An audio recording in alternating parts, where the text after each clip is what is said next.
শুক্রবার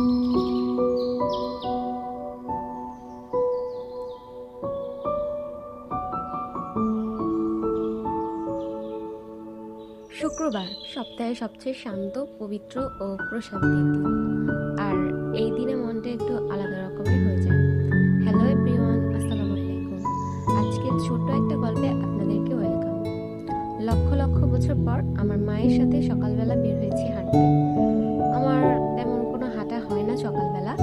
আম্মু একরকম জোর করে নিয়ে গেল। তারপর ব্রেকফাস্টে খেয়েছিলাম নেহারি আর রুটি। তারপর এক কাপ চা।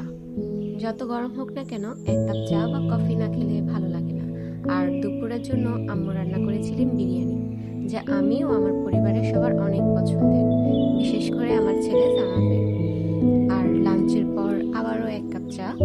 আজ এই পর্যন্তই। আবার দেখা হবে পরের গল্পে। আল্লাহ হাফেজ।